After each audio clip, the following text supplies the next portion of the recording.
Selamat hari Sabat bagi kita semua. Selamat ulang tahun, Cik Feni. Ya, luar biasa. Ini pas hari Sabat ulang tahun ini ya.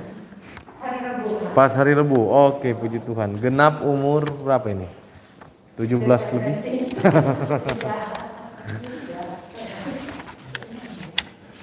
Jadi sudah dapat hadiah apa dari Pak Hadi? Hadiah kesehatan ya. Iya. Saya lihat maskernya ini bagus-bagus semua ini masker Sabat ini. Ada yang batik, ada yang masker kesehatan. Nah, puji Tuhan. Beberapa hari yang lalu, minggu lalu, saya lagi di Sumur Bekas, malam minggu tepatnya itu. Sudah mau tidur jam 9, jam 10, tiba-tiba ada yang telepon. Saya kira siapa yang telepon ini, karena pada waktu itu ramai sekali karena ada ulang tahun Pendeta Soroensong. Jadi cukup ramai. Saya tidak lihat kalau ada yang telepon. Lalu setelah itu mau tidur, saya lihat ada yang telepon beberapa kali. Lalu saya tidak tahu dari siapa karena tidak tersave nomornya, jadi saya coba telepon balik dan benar rupanya ada WA yang masuk menyampaikan satu perkenalan kepada saya dari seorang yang bermarga Kambe. Ya, saya tanya nomor handphone saya dapat dari siapa? Rupanya orang ini lagi berada di Surabaya dan dia sementara mencari Tuhan dan dia mau belajar akan firman Tuhan. Lalu singkat cerita, saya kemudian bilang, oke, nanti kalau saya sudah kembali di Surabaya baru kita bertemu. Dan tolong saya minta dia untuk datang ke gereja. Saudara kita ini, saudara Romeo Campbell. Saudara Romeo Campbell, dia dari Amerika, Cik Jen. Dia bilang dari Amerika. Saya terus terang tidak kenal dengan dia. Hanya dia telepon saya. Lalu saya bilang, oke, saya mau kenalan lebih dalam lagi, lebih baik lagi. Silakan datang ke gereja untuk ibadah. Kebetulan Sabat ini saya jadwal di Maranatha, jadi saya minta untuk datang ke sini. Semoga dia bisa datang ke sini. Ada pergumulan yang mungkin dia sebentar hadapi saat ini dan kita doakan bersama-sama ya di gereja. Baik, saudara-saudara sekalian, apa kabar semuanya? Cik Felicia, gimana kabar satu minggu ini? Baik, puji Tuhan ya. Puji Tuhan. Bajunya cerah sekali Sabat ini. Ceria ya. Puji Tuhan. Berarti Cik Felicia semakin sehat ini ya. Amin. Amin. Puji Tuhan ya. Sudah jalan-jalan ke Pasar Atom? Oh belum. Oh sudah. Sudah ya. Terima kasih. Baik, judul pelajaran kita nak terasa ini sudah pelajaran ke-12 Sekolah Sabat dan buku penginjilannya. Saya kemarin salah kira. Saya kira Cik Feni tanya buku misioneri ya, buku misioneri. Jadi buku penginjilan itu yang biasa tahun-tahun lalu disebut di buku penginjilan, sekarang disebut buku misioneri. Saya belum ambil, nanti saya ambil minggu depan bersama-sama dengan sekolah Sabat kita yang baru ya. Sabat depan kita KKR online ya, setiap Sabat keempat, jadi kita tidak ada gereja. Oke, kita kembali ke pelajaran kita, pelajaran 12, pekabaran yang patut dibagikan. Ayat hafalan Wahyu 14, ayatnya yang ke-6 dan ayatnya yang ke-7. Dan aku melihat seorang malaikat lain terbang di tengah-tengah langit, dan padanya ada Injil yang kekal untuk diberitakan kepada mereka yang diam di atas bumi, dan kepada semua bangsa dan suku dan bahasa dan kaum.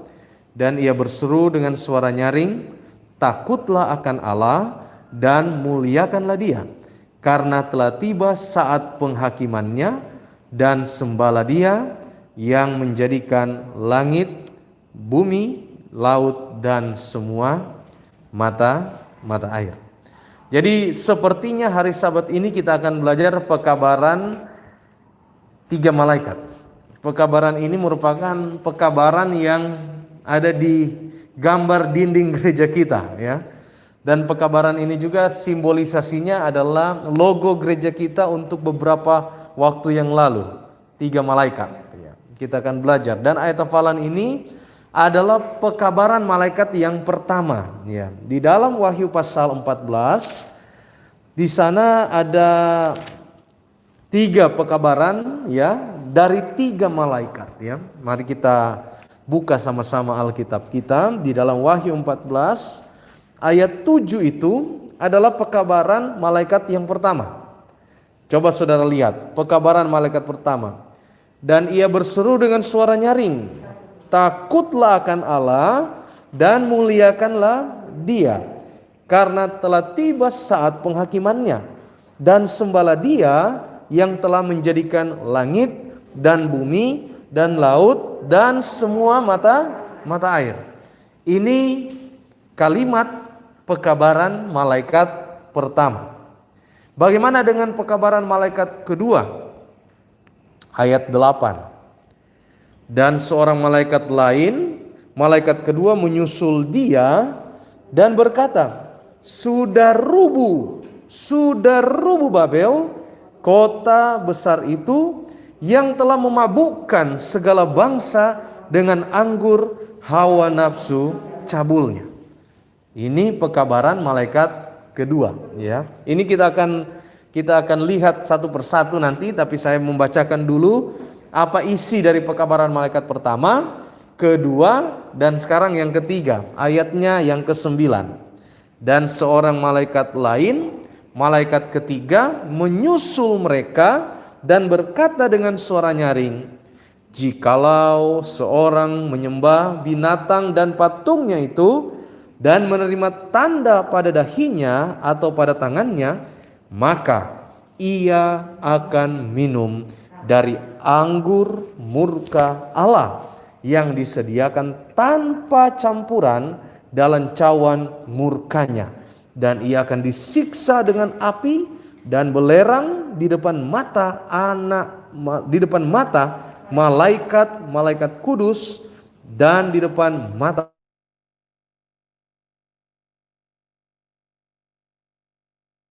anak domba, sampai selama-lamanya. Dan siang malam mereka tidak henti-hentinya disiksa, yaitu mereka yang menyembah binatang serta patungnya itu, dan barang siapa yang telah menerima tanda namanya. Oke, ada 3 pekabaran. Malaikat pertama, malaikat kedua, malaikat ketiga. Yang pertama ini adalah satu ajakan kepada kita, satu peringatan kepada kita, bahwa mari datang kita menyembah Tuhan yang sebagai pencipta kita. Ini sebuah panggilan kepada saudara dan saya. Mari takut akan Tuhan. Kalau kita ambil saat ini menjadi satu pelajaran rohani bagi kita saat ini, pekabaran ini bisa juga kita sebutkan bahwa saat ini sudah banyak orang yang tidak takut akan Tuhan, ya. Banyak orang nggak takut akan Tuhan. Tetapi secara umum ini bermaksud mengingatkan kita bahwa, hei manusia, mari datang menyembah Tuhan, mari takut akan Tuhan, mari muliakan Dia lewat perbaktian yang benar, ya. Mari kita sembah Tuhan dengan cara yang yang benar. Mari kita ikut Tuhan dengan cara yang benar, karena kita semua ini telah diselamatkan, tidak memandang suku, bangsa, bahasa, dan kaum. Semua kita telah diselamatkan. Jadi ini pekabaran malaikat pertama ini sebagai satu ajakan kepada kita, ya. Satu ajakan bahwa mari kita datang menyembah Allah yang benar, muliakan Dia dengan cara yang benar, sembah Dia, takut sebagai pencipta, takut akan Allah sebagai kita ciptaan, Dia pencipta kita. Mari kita datang kepada Dia, ya. Dan untuk datang kepada Dia tidak memandang bulu, kaya miskin, tua muda, suku manapun, bangsa manapun, bahasa manapun, mari sama-sama kita datang kepada apa? Kepada Tuhan, ya. Kemudian di sini pekabaran malaikat pertama, lalu kemudian pekabaran malaikat kedua adalah setelah kita menyadari bahwa kita telah memuliakan Tuhan, kita telah takut akan Tuhan, maka yang kedua adalah satu himbauan kepada kita untuk keluar dari apa? Dunia ini. Keluar dari dunia ini maksudnya adalah untuk meninggalkan kebiasaan duniawi, lalu kita masuk ke dalam persekutuan dengan Tuhan, dan itulah yang namanya membentuk sebuah gereja. Gereja ini dalam bahasa Portugis asalnya igreja, yang artinya adalah apa? Keluar. Ya, keluar dari dunia ini untuk membentuk satu persekutuan yang kemudian pada akhirnya ini persekutuan akan menginjil kepada apa? Kepada dunia ini, ya. Nah, itulah yang kita percaya dalam doktrin kita sebagai kemunculan daripada gereja Masehi Advent hari yang ketujuh. Sudah rubuh Babel, kota yang besar itu yang telah memabukkan segala bangsa dengan anggur hawa nafsu cabulnya. Artinya sudah selesai, ya. Sekarang ini kita dipanggil kepada keselamatan. Yesus sudah mati di mana? Di kayu salib, ya, untuk menebus saudara dan saya. Saat ini mari kita datang kepadanya. Ya. Jangan kita berada dalam Babel. Apa artinya Babel? Dosa, penawanan dosa. Mari kita keluar dari Babel, ya. Mari kita bersekutu dengan Tuhan di dalam gerejanya untuk kita menjadi alat Tuhan di dalam penyebaran Injil. Kenapa? Kalau kita tetap bersekutu di dalam gereja, maka pekabaran malaikat ketiga ini sudah menyangkut pilihan, ya. Pilihan yang kemudian akan menentukan akhir dari kehidupan kita. Apakah kita diselamatkan atau kita tidak diselamatkan, ya. Nah, ini mungkin yang saya bisa bagikan di awal dari pelajaran ini sebagai pendahuluan, bahwa pekabaran yang patut dibagikan itu adalah pekabaran tiga malaikat ini, ya, yang sudah saya ulas secara singkat. Nah, sekarang mari kita lihat di dalam pelajaran sekolah Sabat ini disebutkan bahwa kematian Kristus itu bersifat apa? Universal, ya. Kematian Kristus itu tidak bisa kita kemudian bilang, oh, Kristus mati hanya buat saya, Kristus mati hanya buat suku saya, Kristus mati hanya buat bangsa saya. Tidak. Kristus mati untuk semua apa? Semua orang, ya. Yesus Kristus itu mati untuk semua manusia yang berdosa, yang hidup di atas apa? Di atas dunia ini. Lalu kita temukan di sini bahwa ketika Yesus mati, maka kemudian Dia tidak hanya mati, tetapi Dia bangkit pada hari yang ketiga. Dia mati pada hari Jumat, hari ketiga Dia apa? Bangkit. Hari Minggu Dia bangkit, hari Sabtu Dia beristirahat. Nah, ketika Dia bangkit, ya, Dia bertemu dengan murid-muridnya. Kalau sudah baca dalam buku Kisah Para Rasul pasal 1 ayat yang ke-8, ya, di sana ada percakapan antara Yesus dengan apa? Murid-muridnya. Dan inti dari percakapan itu adalah bahwa kamu akan menerima kuasa kalau Roh Kudus turun ke atas kamu. Kisah 1 ayat 8. Jadi murid-murid diberikan kuasa kalau Roh Kudus turun ke atas mereka untuk menjadi saksi Kristus. Nah, perkataan ini Yesus sampaikan sementara Dia naik kemana? Ke sorga. Ya, sementara Dia naik ke sorga, Dia ucapkan kata-kata berkat ini. Kamu akan menerima kuasa apabila Roh Kudus turun ke atas kamu untuk menjadi saksiku, macam-macam, ya. Nah, waktu Dia naik ke sorga, setelah Dia hilang, orang-orang murid-murid itu masih ada di situ terus. Mereka masih lihat Yesus. Mereka lihat. Tiba-tiba datang malaikat.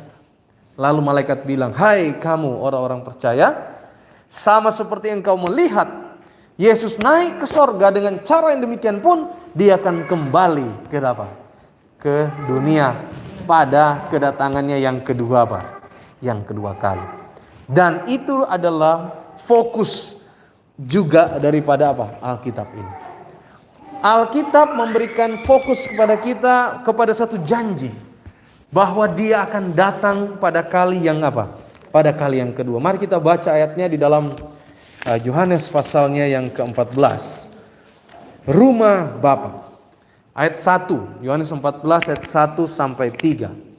Janganlah gelisah hatimu, percayalah kepada Allah, percayalah juga kepadaku. Di rumah Bapakku banyak tempat tinggal. Jika tidak demikian, tentu aku mengatakannya kepadamu. Sebab aku pergi ke situ untuk menyediakan tempat bagimu. Dan apabila aku telah pergi ke situ dan telah menyediakan tempat bagimu, aku akan datang kembali dan membawa kamu ke tempatku, supaya di tempat di mana aku berada, kamu pun berada. Inilah janji Yesus yang kita pegang, bahwa satu kali kelak dia akan apa? Datang pada kali yang kedua untuk membawa kita masuk ke dalam kerajaan sorga. Nah, untuk mempersiapkan diri kita pada kedatangan Yesus yang kedua kali ini, maka kita harus memperhatikan bagaimana kitab Wahyu memberikan kepada kita satu arahan berupa nubuatan dalam mempersiapkan diri untuk kedatangan Yesus yang kedua apa? Yang kedua kali. Untuk itulah pelajaran sekolah Sabat pada Sabat ini kita apa? Kita pelajari, ya. Untuk itulah. Kenapa kita belajar pelajaran Sabat ini? Karena kita mau lihat bagaimana caranya mempersiapkan diri kita untuk kedatangan Yesus yang kedua kali. Yang pertama yang perlu kita perhatikan adalah bagaimana kita menghidupkan satu kebenaran, pekabaran kebenaran masa kini, ya. Masa kini, ya. Masa di mana saudara dan saya ini apa? Hadir, hidup. Pekabaran masa kini itu adalah pekabaran di mana saudara dan saya itu hadir saat ini. Apa yang dimaksud dengan pekabaran masa kini? Kita lihat apa yang disebutkan oleh Petrus dengan yang namanya pekabaran masa kini. 2 Petrus 1 ayatnya yang ke-12. 2 Petrus 1 ayatnya yang ke-12. Karena itu aku senantiasa bermaksud mengingatkan kamu akan semuanya itu, sekalipun kamu telah mengetahuinya dan kamu telah teguh dalam kebenaran yang telah kamu terima. Nah, ini Petrus mau mengingatkan saudara dan saya. Kita semua sudah terima pekabarannya, ya. Kita semua sudah yakin dengan pekabaran ini. Apa yang diingatkan Petrus bagi kita? Aku menganggap sebagai kewajibanku untuk tetap mengingatkan kamu akan semuanya itu, supaya sebab aku tahu bahwa aku akan segera menanggalkan kemah tubuhku ini, sebagaimana yang telah diberitakan kepadaku oleh Yesus Kristus Tuhan kita. Tetapi aku akan berusaha supaya juga sesudah kepergianku itu kamu selalu mengingat semuanya. Jadi Petrus mengingatkan kita satu pekabaran masa kini yang dapat saya artikan bahwa pekabaran keselamatan itu yang sekarang kita hidupkan, nasihatnya bagi kita adalah kita harus pertahankan. Ya, pertahankan, ya. Cik Felicia sudah berapa sabat dengan kita bergabung? 1 bulan, 2 bulan?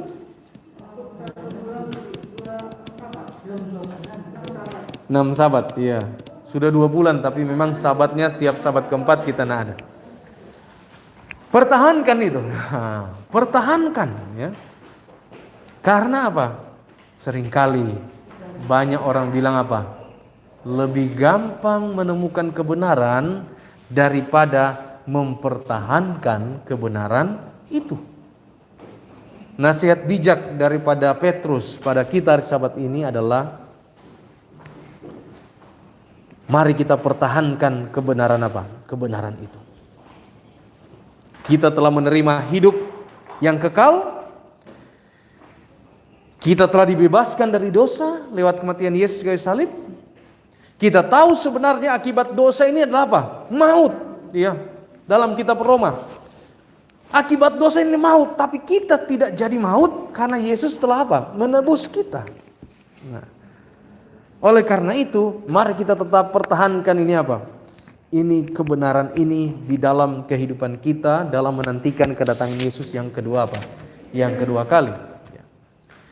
Kemudian, bagaimana cara mempersiapkan diri bagi kedatangan Yesus yang kedua kali? Yang pertama tadi apa? Pertahankan ya. Pertahankan kebenaran yang kita miliki. Yang kedua adalah fokus kepada kedatangan Yesus yang kedua apa? Yang kedua kali. Ya. Banyak sekarang ini fokus-fokus dalam kehidupan kita.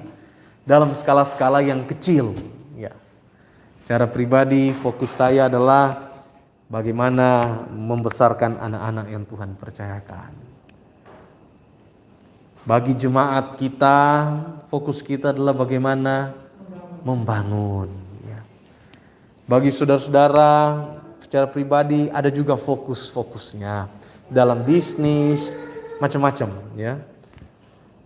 Secara bangsa dan negara fokus, bahkan seluruh dunia saat ini fokusnya adalah bagaimana supaya mengendalikan pandemi COVID-19 ini. Saya mau ingatkan pada Sabat ini bahwa fokus kita juga yang terutama di atas segala sesuatu ini adalah apa? Menantikan kedatangan Yesus yang kedua apa? Yang kedua kali. Semua yang tadi itu urusan dunia.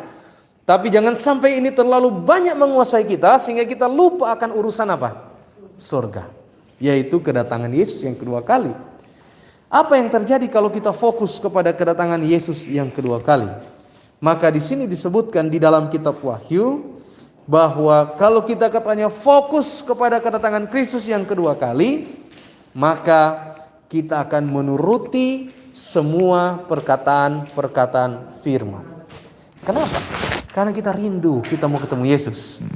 Maka dari itu kita apa? Menurut semua yang disampaikan oleh apa? Firman Tuhan ya. Yohanes 14 ayat 15, jikalau kamu mengasihi aku, kamu akan menuruti segala apa? Perintah-perintahku. Ya. Karena kita rindu mau ketemu Yesus, maka kita apa? Turut segala perintah-perintah apa? Perintah-perintah Tuhan. Hidup di akhir zaman ini adalah hidup yang betul-betul apa? Berat bagi kita ya. Di akhir zaman ini banyak sekali apa? Godaan ya. Di akhir zaman seperti ini ya, secara dunia sudah tua. Kita hidup di akhir zaman ya. Banyak kemerosotan terjadi di sana. Oleh karena itu penting bagi kita untuk melihat selalu berfokus kepada kedatangan Yesus yang kedua apa? Yang kedua kali ya. Lalu kemudian yang terakhir yang bisa saya bagikan kepada kita adalah pahami pekabaran kita ya.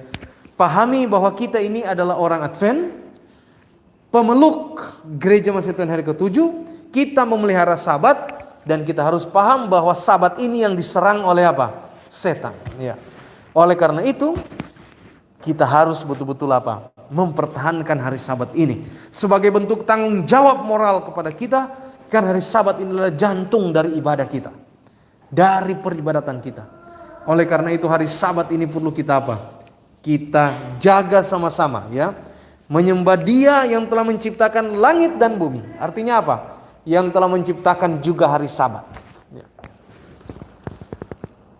Apakah saudara masih merasa bahwa hari Sabat ini adalah hari perhentian dari segala pekerjaan kita sepanjang satu minggu? Apakah saudara masih merasa bahwa hari Sabat ini betul-betul hari yang penuh sukacita ya, penuh berkat? Apakah masih ada dalam perasaan saudara hari Sabat saya mau ketemu Tuhan Yesus di gereja? Di saat banyak orang yang tidak bisa beribadah saat ini, tapi puji Tuhan kita masih Tuhan berikan kesempatan untuk apa? Untuk beribadah. Ini perasaan-perasaan ini yang harus selalu kita nyatakan di dalam kehidupan kita. Bagaimana kita mau ketemu dengan ketemu dengan Tuhan pada hari pada hari Sabat. Jadi pahami bahwa Sabat ini diserang oleh iblis. Maka kita bertugas untuk mempertahankan ini, ya, mempertahankan kebenaran ini. Ini 3 hal dalam pelajaran sekolah Sabat ini yang boleh saya simpulkan. Yang pertama adalah pekabaran apa yang patut kita bagikan di akhir zaman ini, yaitu pekabaran 3 malaikat. Saya sudah ulas tadi, malaikat pertama, kedua, dan ketiga. Lalu kemudian jangan lupa ada pekabaran masa kini yang perlu kita pertahankan, ya. Pertahankan pekabaran ini, ya. Pekabaran yang kita telah pegang sekarang ini pertahankan, karena lebih baik, lebih gampang menerima daripada mempertahankan, ya. Lalu yang ketiga, fokus kepada kedatangan Yesus yang kedua yang kedua kali. Itu yang akan membuat iman kita ini tetap bertumbuh di dalam Tuhan. Walaupun kita cuma sedikit nada soal angka, tapi yang penting kita ini setia sama yang penting kita ini setia kepada Tuhan. Kalau Tuhan mau, Tuhan bisa kirim orang dari mana aja untuk bersama-sama dengan pasukan kita dalam menantikan kedatangan Yesus yang kedua kali. Baik, sampai di sini saya berikan kesempatan, mungkin kalau ada pertanyaan atau ada tambahan dari saudara-saudara sekalian menyangkut pelajaran sekolah Sabat kita sepanjang pekan ini. Pelajaran yang kedua terakhir, ya. Pelajaran yang kedua terakhir, Sabat depan, pelajaran 13. Judulnya adalah Satu Langkah Iman. Kita belajar nanti di rumah kita masing-masing. Ada pertanyaan supaya kita bisa sama-sama belajar? Cik Felicia, ada pertanyaan, ada yang kurang jelas atau ada yang perlu ditanyakan? Di dalam pemaparan saya mungkin ada pertanyaan yang muncul, silakan ditanyakan.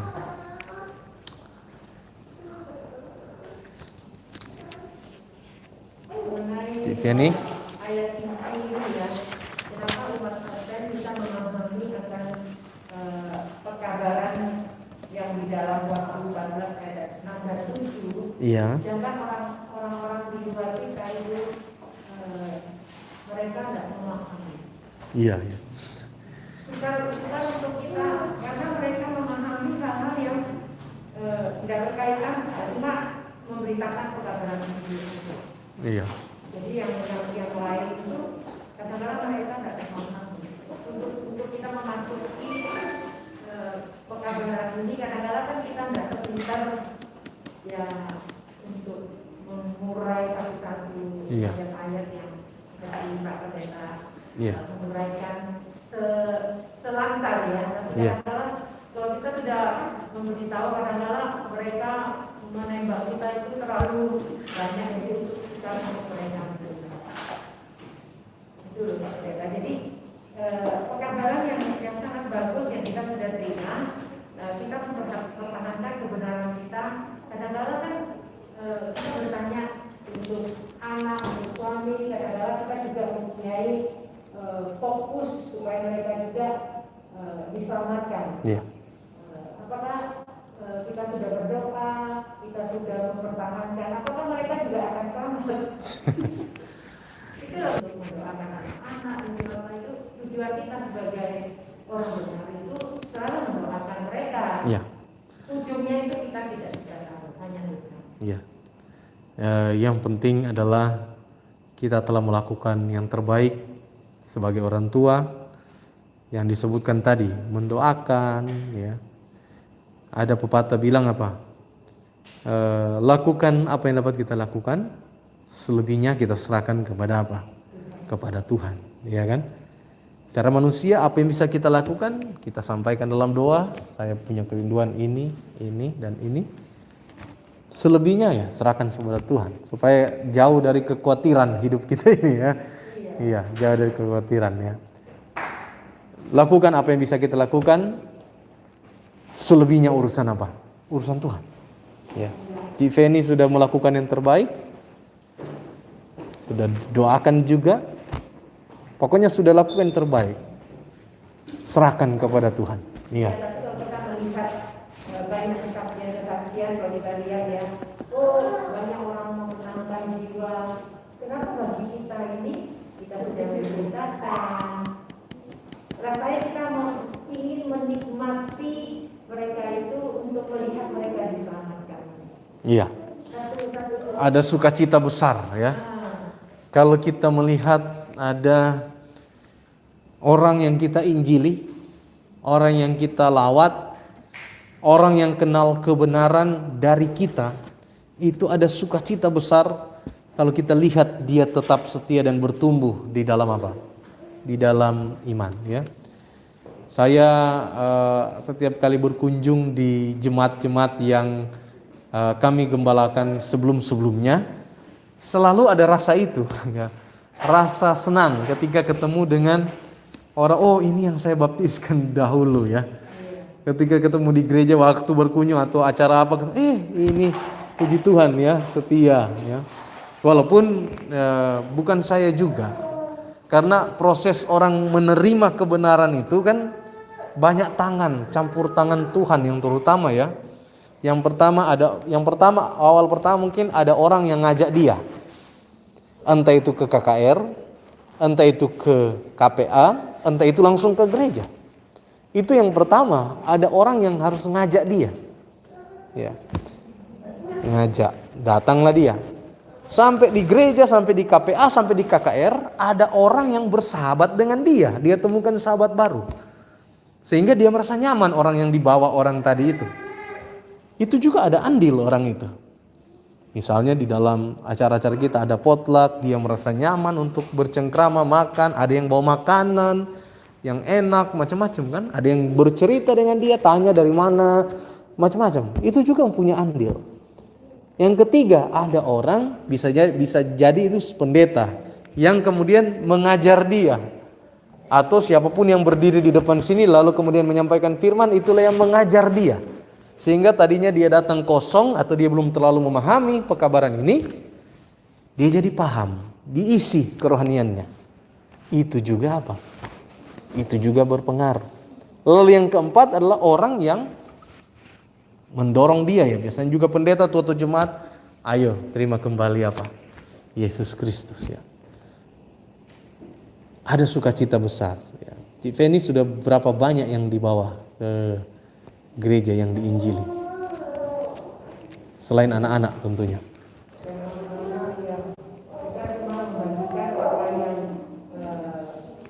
Apa yang kita bisa tahu, kita Sampaikan. kadang-kadang mereka bertentangan apakah Advento yang selamat katanya. Kita kan kita sudah ada di dalam kebenaran, kita sudah ada di dalam Yesus. Iya. Tapi kan kalau kita berdebat kadang-kadang kita cuma satu, mereka ada 3 atau 4. Kita sudah lebih baik diam daripada membuat kita menyinggung mereka atau menyakiti hati kita. Iya. Akhirnya saya berhenti. Apakah itu kita berhenti itu apakah kita sudah baik gitu? Kalau kita berhenti untuk Ada. perkara atau Iya. Dalam teori evangelism, penginjilan, ya dalam teori penginjilan itu ada 3 situasi di mana orang mudah bertobat. Ada 3 situasi di mana orang mudah bertobat. 3 situasi ini, satu kesimpulannya ketika orang itu ada dalam masalah. Ketika orang itu dalam masalah, mudah dia untuk kita ajak bertobat. Satu, masalah terbesar orang adalah ketika ditinggal meninggal oleh orang yang dikasihinya. Suami, istri, anak, orang tua. Itu. Kita dekati dia, ajak. Nggak usah ajak ke gereja aja. Kalau dia bisa melangkahkan kaki ke gereja, KPA atau ke perkumpulan kita, setengah sudah pasti dia masuk. Duka cita. Yang kedua, sakit. Dia tiba-tiba sakit, ya. Sakit yang serius, ya. Tiba-tiba teman Cik Feni atau siapapun lalu kita panggil aja, ayo ke gereja, kita doa di gereja. Itu pasti dia akan datang ke gereja. Yang ketiga, kalau dia ada persoalan, bisa jadi di rumah tangganya. Yang kedua bisa jadi di usaha pekerjaannya.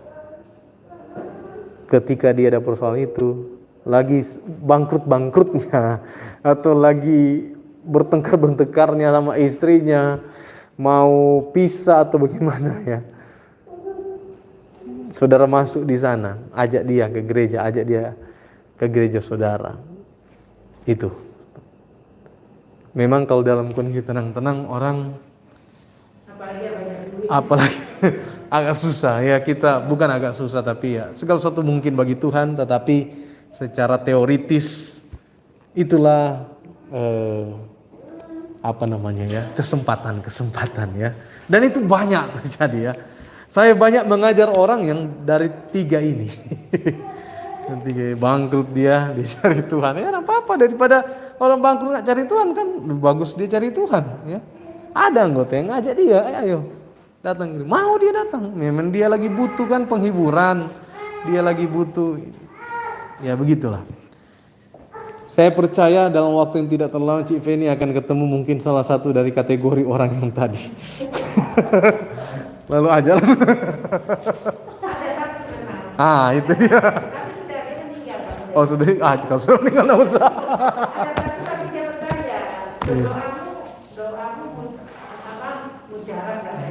Iya. Maksudnya ada faedah buat dia. Iya.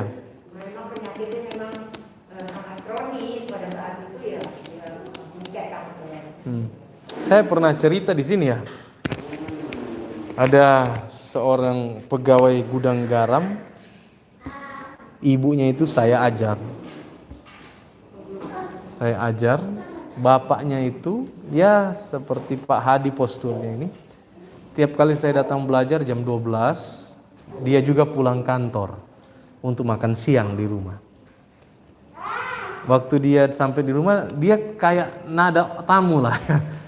Kayak saya tuh ada di rumah itu, padahal lagi belajar Alkitab dengan istrinya, dengan ibu. Ibu itu belajar Alkitab dari mana? Dari orang yang membagikan undangan di pesta nikah. Iya, yang membagikan undangan itu siapa? Ibu Syoktin, Ibu Kristin, yang sering masuk di sini. Syoktin bukan Ibu Kristin Oma ya, Syoktin. Kediri ya. Dia bagi undangan hari Minggu di pesta, ada pesta dia kasih undangan. Orang itu datang KKR. Waktu dia mau datang KKR sore-sore itu, dia siram bunga sore-sore. Siram bunga di rumahnya, di perumahan kompleks gudang garam itu. Waktu dia siram bunga, di sebelah juga siram bunga. Tetangga sebelahnya siram bunga sama-sama, Pak. Akhirnya naiklah dia di kursi. Lalu sama-sama siram bunga dan ngobrol. Ibu yang diundang oleh Syoktin ini dikasih undangan, dia bilang ke tetangganya, aku diundang Syoktin ke ini loh, api. Ada KKR, ada kesehatan, api katanya. Oh aku nggak iso sahabat ini, malam ini, besok ayo.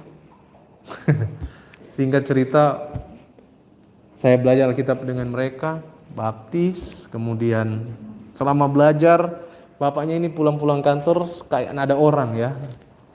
Hingga pada satu waktu, pertama yang dia ingat adalah apa?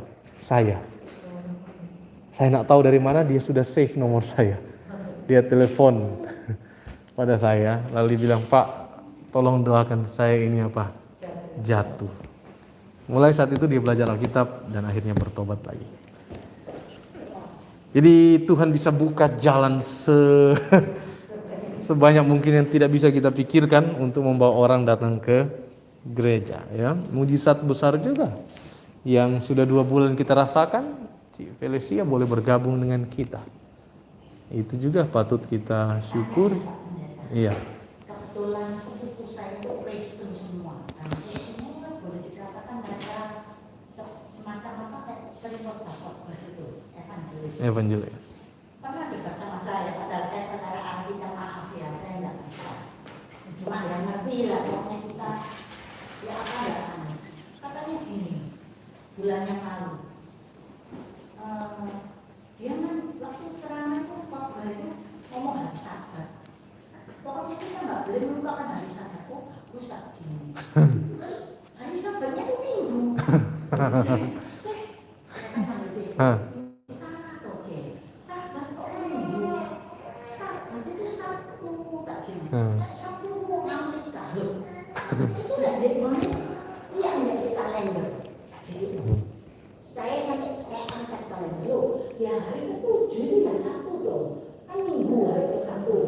dua Senin. Ini Senin. Loh, ini mulai Jawa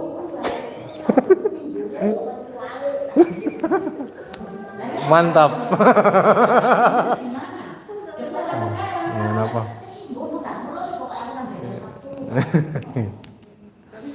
Nah, apa-apa, yang penting informasinya sudah masuk, ya, sudah bagus ya. Tinggal kita.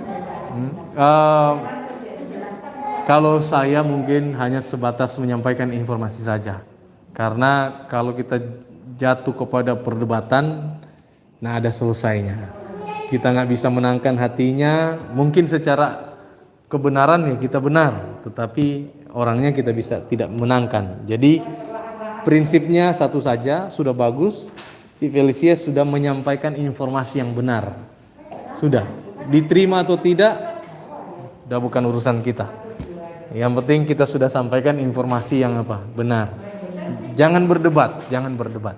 Sampaikan saja informasinya, ini yang benar, nggak usah berdebat. Karena berdebat itu menguras energi, merugikan kita, merugikan dia. Gimana dimenangkan? Nah, iya, itu saja. Iya, itu saja. Sudah bagus itu. Sudah bagus. Oh, ayatnya. Oke, buka Alkitab Ci Felicia. Buka Alkitab. Ada, bisa. Oke, Matius 27. Matius 27 ayat 62 ya, ayat 62. Nah, kita sama-sama semua orang Kristen percaya bahwa Yesus meninggal pada hari Yesus mati pada hari Jumat. Semua orang Kristen percaya itu. Ya. Semua orang Kristen itu percaya bahwa Yesus mati pada hari apa? Jumat. Iya, nah itu kan. Semua percaya toh? Nah, sekarang ini Matius 28 ayat 1. Sebenarnya dari ayat 27, tapi saya baca saya ayat 1 aja lah ya. Judul perikopnya kebangkitan Yesus. Matius 28 ayat 1.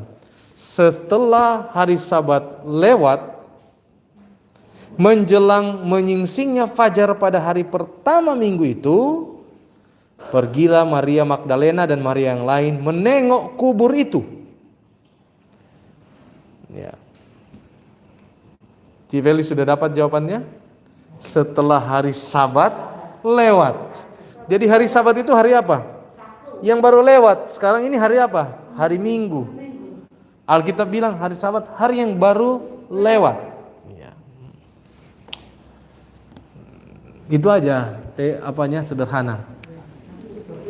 Bilang sama temannya itu, siapa? Cece atau Koe atau apa? Cece. Cece percaya Yesus mati hari apa? Pasti dibilang hari Jumat. Nah, baca ayat ini. Nah, Matius 27 ayat 28 ayat 1. Ya. Gitu ya. Pak Hadi. Dimana seandainya kita kan tidak selalu hafal ayat. Jadi diambil gini aja. Orang semua tahu Jumat kan Yesus mati di mana-mana ada Jumat ada. Dibangkitkan kan Minggu hari pertama. Ya, Minggu berarti hari pertama. Wes. Selanjutnya kan itu juga. Sudah betul itu, sudah benar itu. Ya. Sudah benar.